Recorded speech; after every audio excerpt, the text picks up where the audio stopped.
Hello, Jill. Looks like I had a little trouble getting to the bell there. Yeah, I know. There's so much junk around. Well, And hello, Catherine. Okay, I know you guys have been practicing at the storm this past week, right? Excellent. All right. Let's do, I have kind of restricted space here, but let's do the form from the beginning up through the punch, right? And then I'm going to have you do it while I watch and see how you're doing. Jill, can you do the whole form?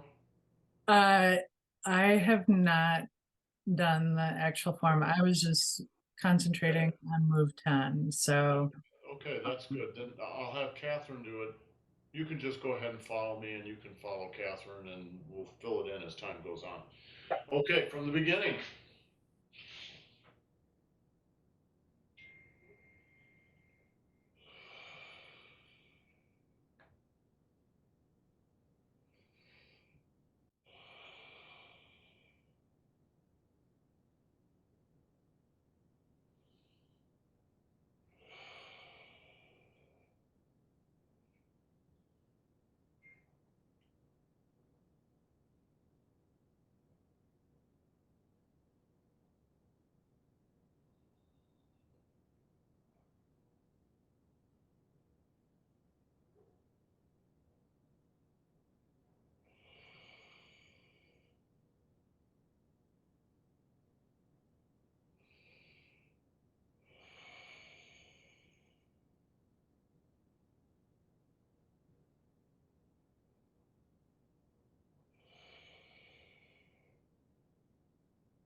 So, Catherine, did you notice anything?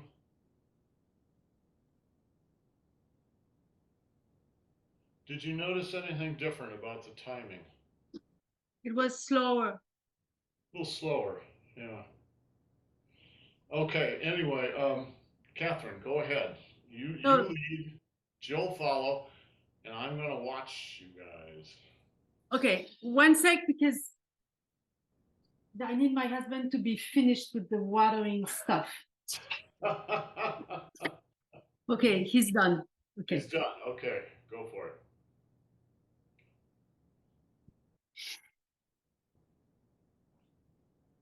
Catherine, would you lower your camera just a little bit? So I can't Yeah. see your feet. I can't see your feet.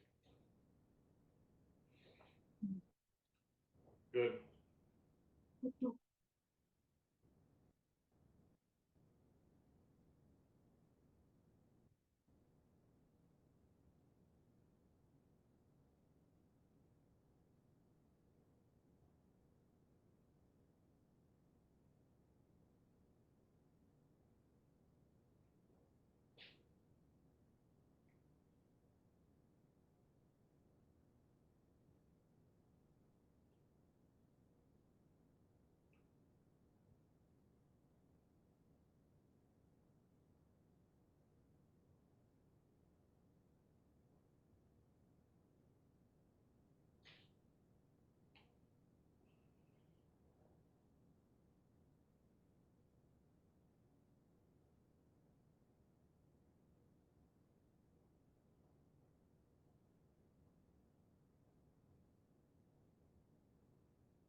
a good try, right?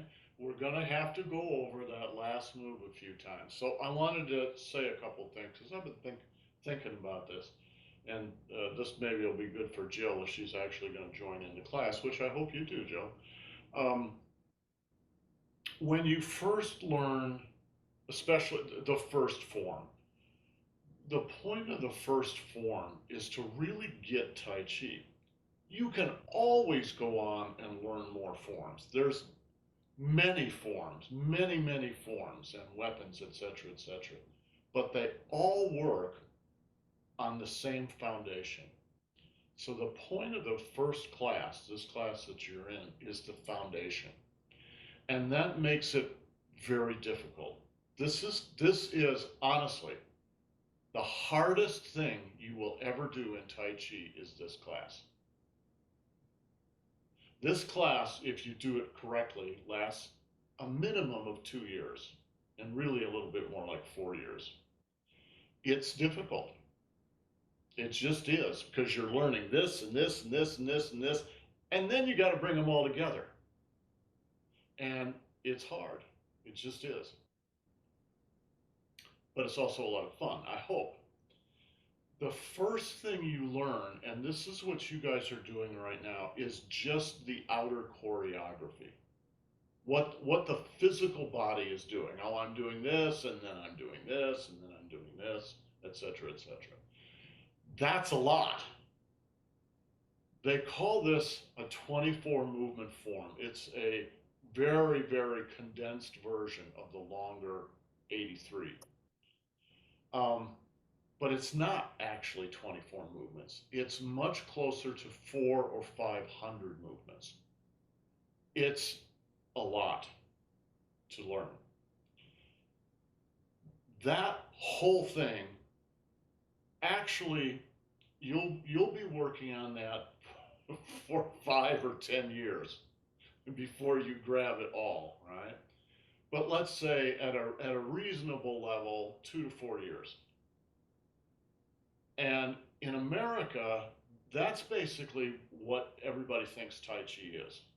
You learn that outer choreography, and that's Tai Chi. But that's not Tai Chi. That's just the ticket to get into the tent to learn the real Tai Chi.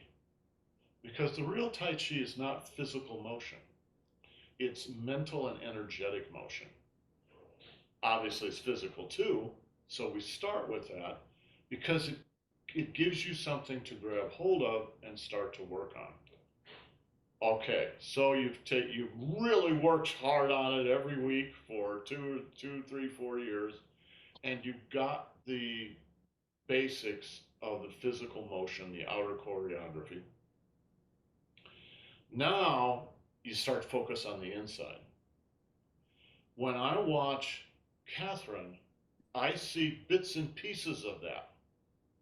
Her first movement is not bad. I like it. Master Zhang used to say, if you can get the first movement, you'll get everything else. Because the essence of it is in the first movement, and that's true. So watching her first movement was very interesting because, yes, she had the physical part. It's fairly simple physical. But she was also demonstrating the internal part. So she was moving slowly and giving herself time inside to do the internals. And now that's getting much closer to what real Tai Chi is. Right? So you take your time, you sink, and you sink again. Right? You take your time to let everything happen. Okay, so how long does it take to get the internals? Well, that's complicated because that takes a number of years too. It really takes about 10 years. It's just a lot to absorb. Why? Because to understand the internals, you have to understand 2 things. You have to understand your internal system. It's not that complicated, really. Looking back on it, it's not that complicated. But looking forward to it, yeah, it seemed really complicated at the time. So I tell new students, this is going to seem very complex.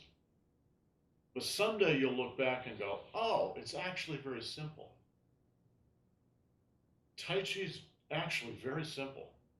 In 20 years. It's just very hard to learn. All right? Another 5 years. Another 5 years. Annie says another 5 years. Master Zhang used to tell me that every year. It got to be a joke amongst all the students. Right? Whenever we would do a special workshop, and I would come in, he would put his hand up like this, which means let's engage, let's touch hands.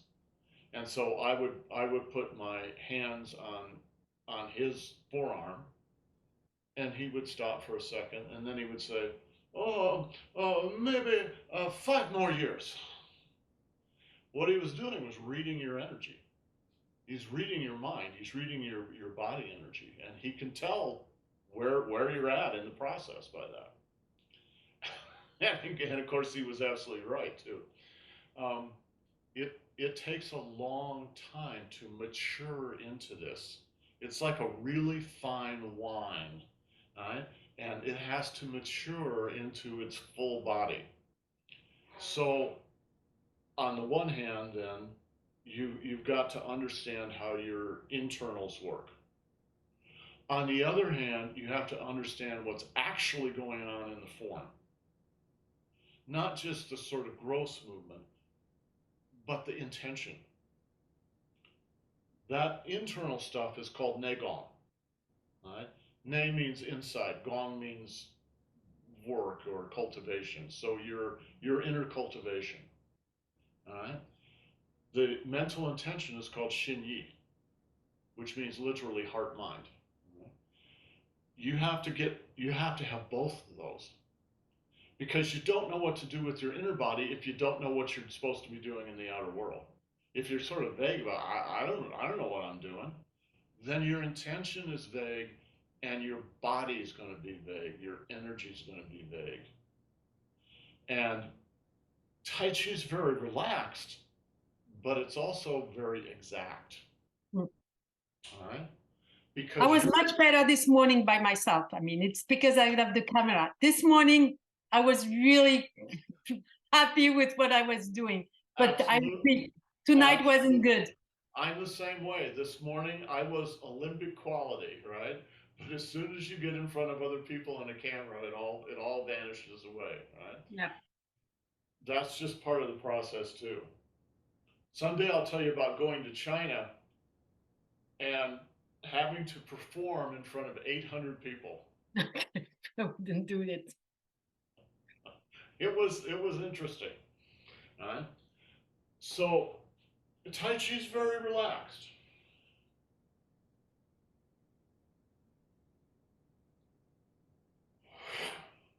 But it's very exact, because you're actually doing something.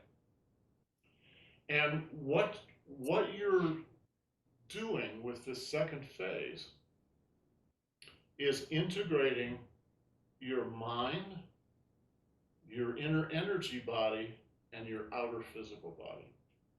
And that just takes a lot of doing. And then, after you've conquered that, after you're 6 or 8 years, 10 years, 12 years into this, then you do something else. Then you start working on expression, personal expression, and flow. Flow depends on relaxation, but it also depends on you knowing exactly what it is you're doing.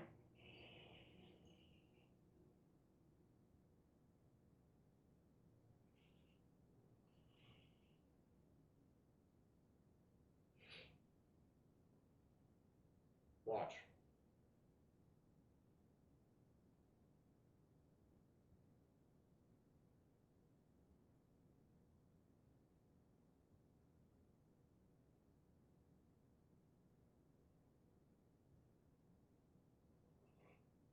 1, 2, 3, 4, 5. 1, 2, 3, 4, 5. It's a spiral. I can't remember if you guys were here this morning, but right, when you do Golden Rooster, that's the same thing.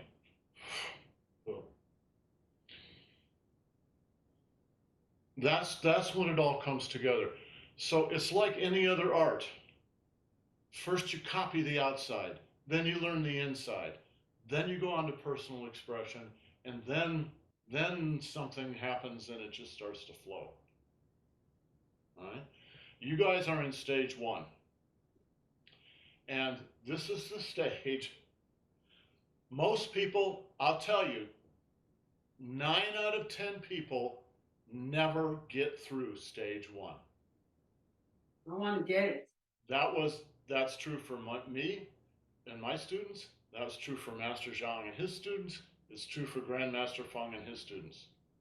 9 out of 10 people drop out before they ever get the first stage done. Because it's hard and it takes a lot of work and a lot of time. All right? So, and they don't want to do the work or they don't have the time. So they grab something from it, but boom, they're gone. If you can get through stage 1, then the real work begins. All right? Getting that inside. So, Catherine, watching you do the first move is encouraging to me as a teacher because something is there. Well, it really is there. So you grabbed hold of something and start to work with it.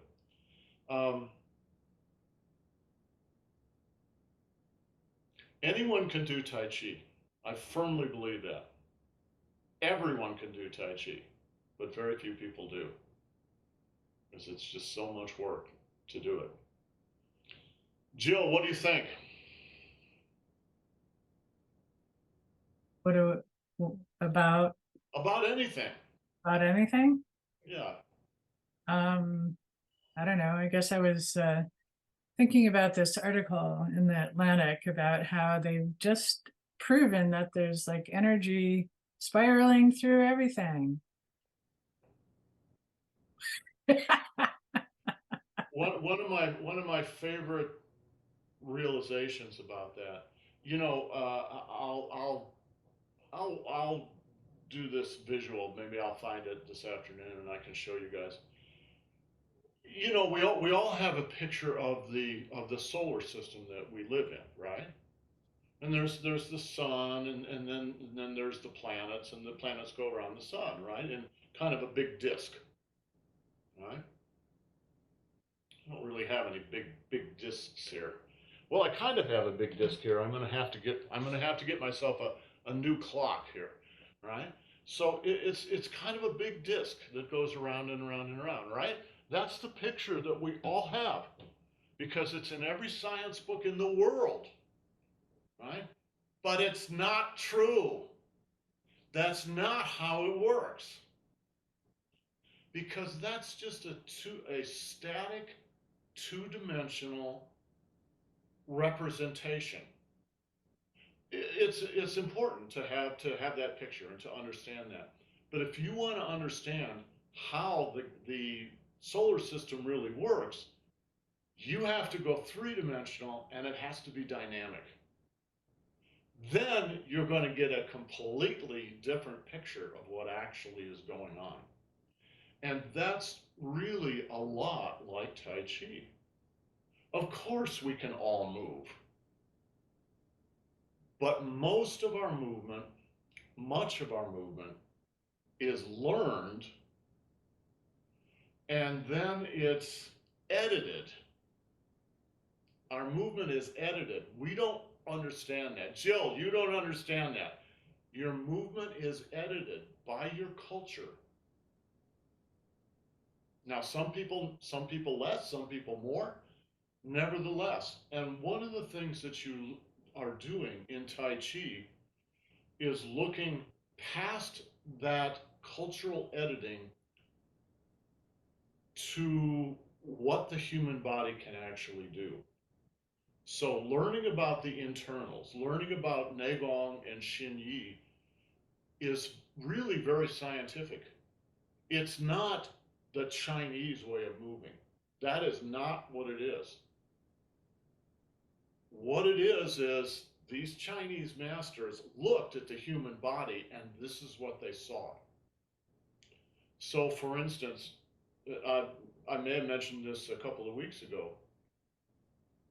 If you know Alexander technique, you know a little bit about it. It's the same thing as Tai Chi. It's a way of looking at the body, looking at our energy, that is really very scientific. Alexander built his technique just by watching people and by watching himself and going, what is it that I'm actually doing? What is it that I need to do in order to, in his case, to cure himself? And in other people's cases too. And what he came up with was a series of realizations and techniques that is so close to Tai Chi, it just absolutely amazes me. It fits like a hand inside a glove. So these things are not just arbitrary cultural artifacts. Alexander touched on something real, which is why his technique is effective for people. Tai Chi has touched on exactly the same thing, which is why it's effective both as a martial art and a health art, and the way we're approaching it, an art of self-development. Jill, does that make sense? Good. All right, we're going to look at this last move one last time. Tomorrow we're going to go on to the next move. All right? I'm going to do this facing you.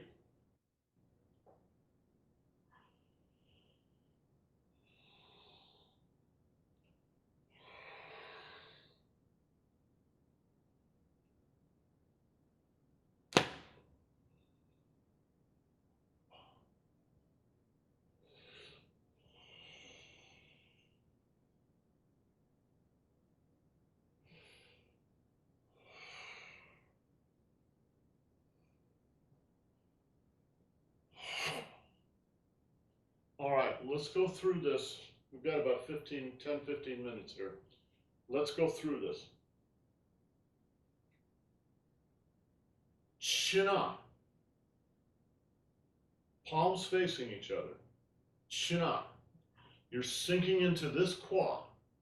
Chin up. Reverse chin up. So the first chin up is palms face. The second chin up is palms both face left. Chin up. Reverse chin up.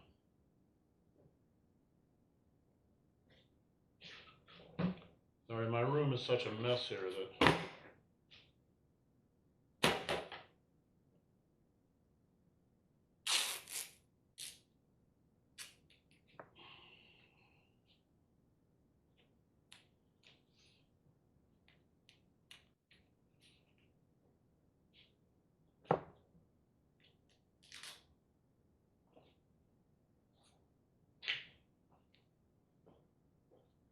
Watch the relationship between these 2 points. This is my hip joint, right in here. You know, it's 4 to 5 inches inside. This is called the quad and the Dan Chen.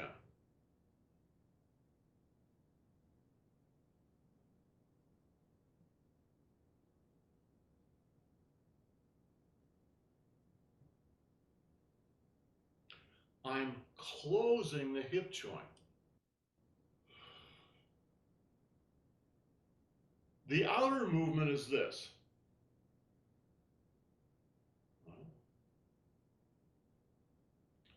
The inner movement is this. That's not all, but this is the basis of it, right? China.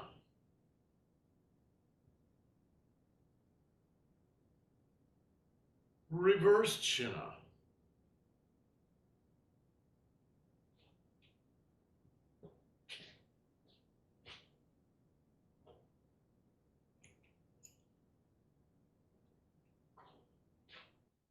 Can you all see this? Yeah. You see what it is? It's a little bench vise. Mm-hmm. Right? It's a little screw-on bench vise. I was using it for something. I've taken it off here. Needs to be oiled a little bit, but right? Catherine, stick your finger in here, right here. Right? No problem, right? Jill, stick your finger in there.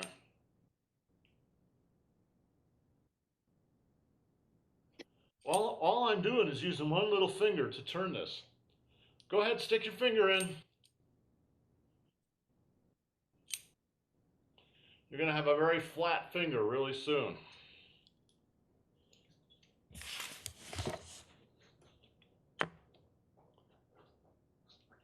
This is the same thing.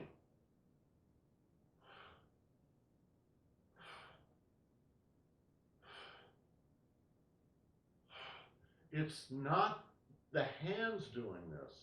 It's this.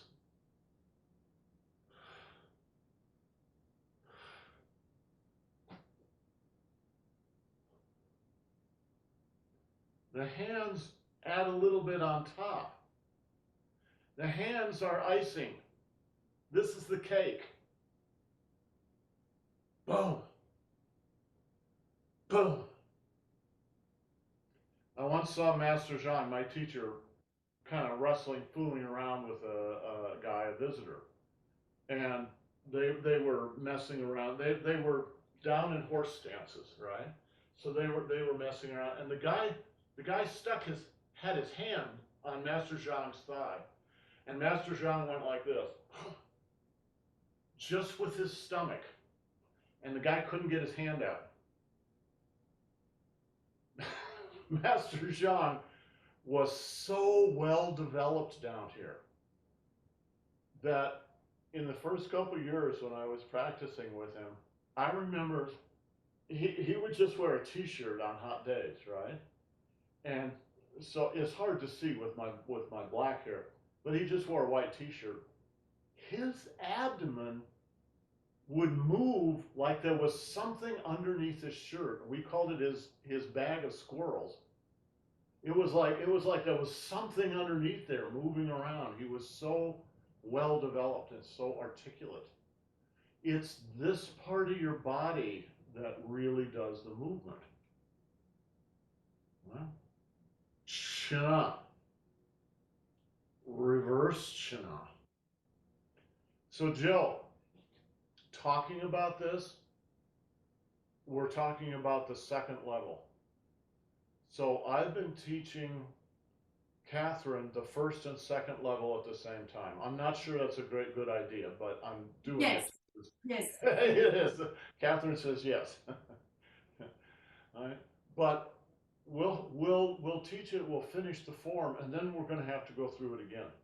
Yeah, There's sure. just too much to remember. And then we'll do it again, and we'll do it again, and we'll do it again. Catherine, I think I told you, and I'm not exaggerating, honest. I did this form with Master Zhang 6 times in a row in private lessons over a period of about 12 years. So about every 2 years we would do this. We did other things too, but we did this. And then in the public class, he would also teach this. In that 12-year period, I did it 6 times in his public class. That just got me to kind of mid-level. And then it took a lot of practice, for me anyway, it took a lot of practice to kind of get comfortable with this. But the important thing to get from this, guys, is don't get hypnotized by your hands. It's not about your hands. It's about this part of your body. This is the engine.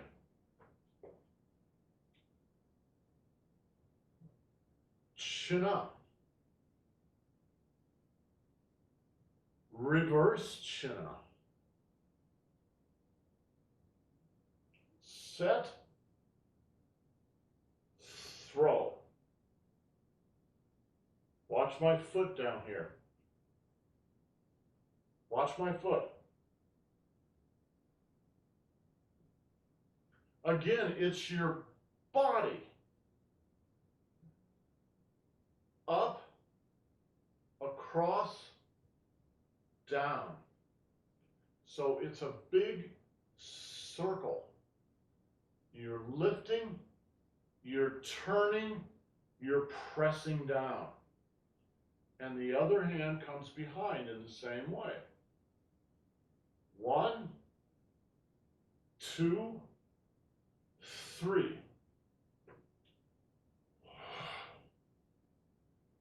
You're throwing this guy.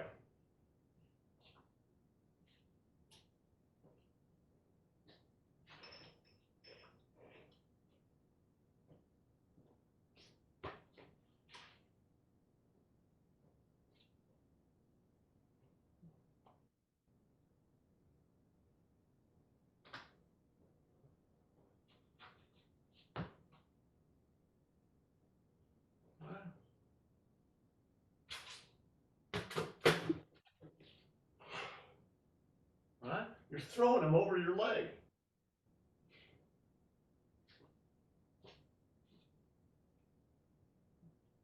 Which means you got to use your body.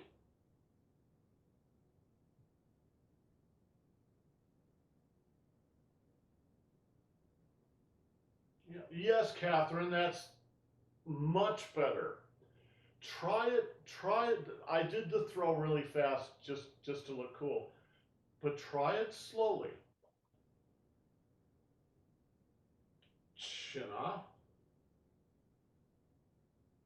reverse chin up, throw. Yes. Now, this hand is up here. I've thrown this guy, now he's over here, he's down there. Here comes another, here comes his evil twin brother. Slap him, and then you're going to hit him in the temple. Boom.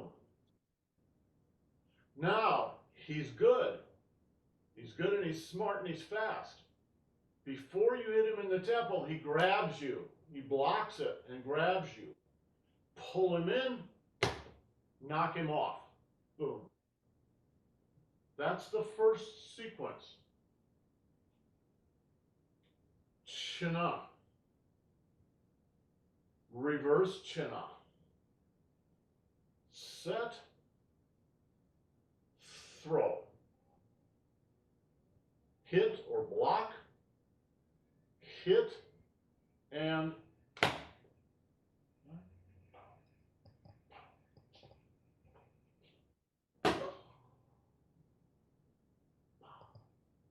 then the next move. So what I'm teaching you guys right now is the mental intention. That's what you're doing. But remember what Grandmaster Feng said. Learn the mental intention. Learn the martial side of it. Not to be able to do it, but just what it is you're doing. And then forget it.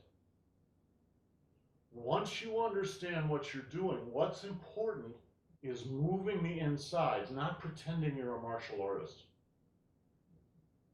All right? If you do it like this,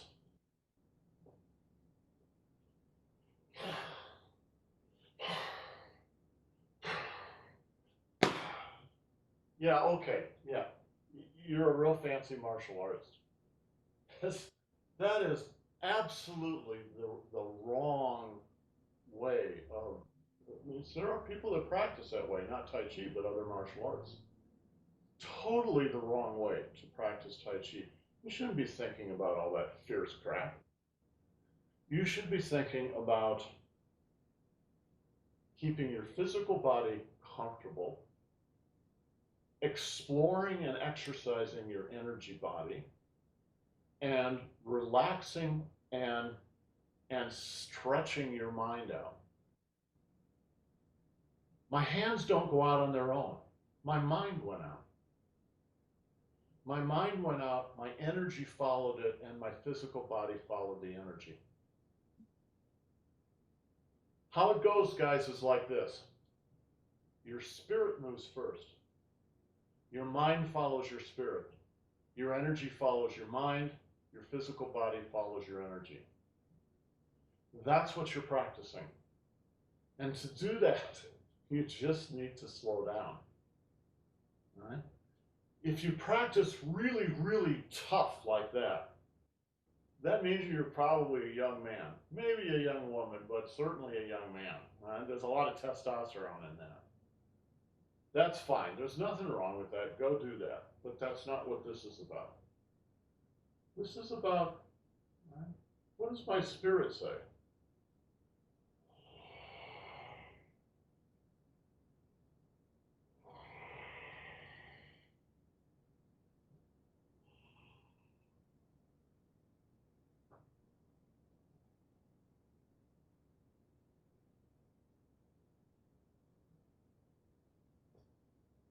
Jill, does that make sense? Catherine, let me see you do that move. The part we just did.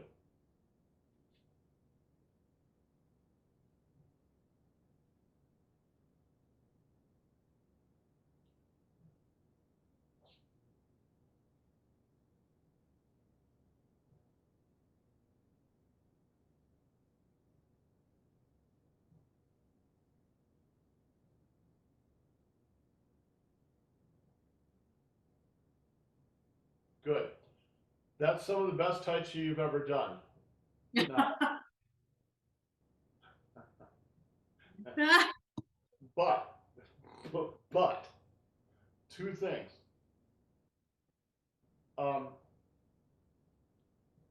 One of the things that one should be paying attention to when you do this are habits of movement.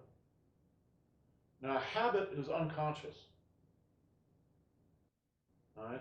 This is where the cultural training and individual training comes in, and it's so long ago, it's become habitual, which means it's unconscious.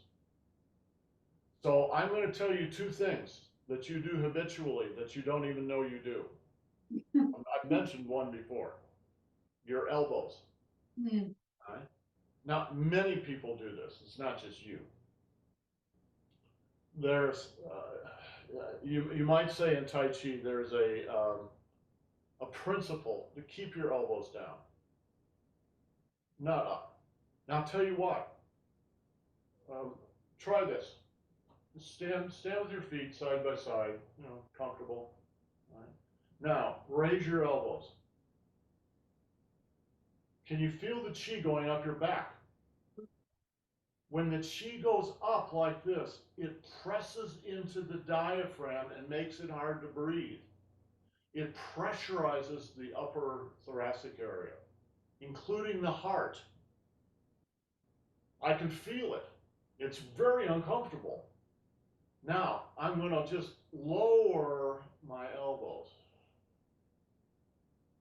Can you feel it all go down your back again? And it relaxes this part of the body. When you raise, it's just called raising your chi. There are a million different ways to raise your chi, which is not a good idea. You don't want to raise your chi. A couple of things happen when you raise your chi. One is you will get stiff. I'm stiff. I'm not relaxed. I'm stiffened. The second thing is it will make you anxious. Why? It's just physiological. It happens to everybody. It happens to me.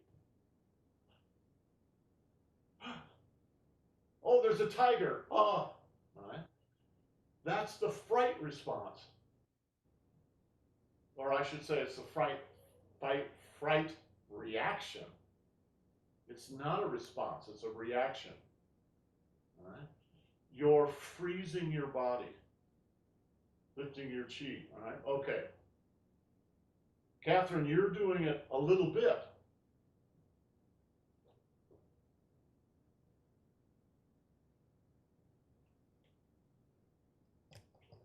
I tell you what, do it again, and when I say stop, freeze.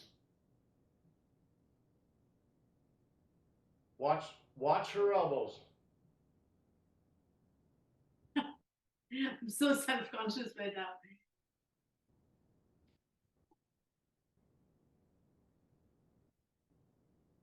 Stop.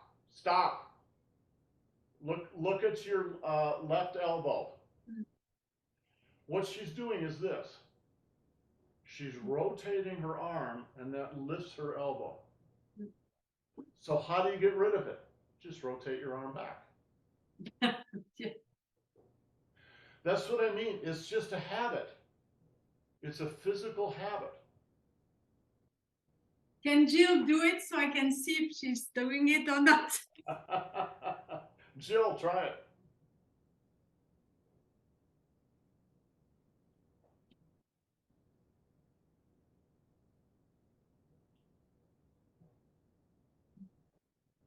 Hand to hand, palm to palm. Yeah, see, there goes her elbow. Yeah. It's very, Jill, don't worry about it, relax. This is very, very, very So common. we are doing it, both of us are doing it. Almost everybody does this. When your elbow, for instance, is caught like this, right? What it means is a little piece of your mind is caught in the elbow. It's caught, it's stopped. Right? It can't flow, which means your chi can't flow.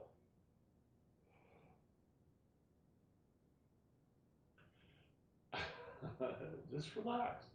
Keep them pointed at the ground. Right? Even if you go above your head, not like this. Right? Like this.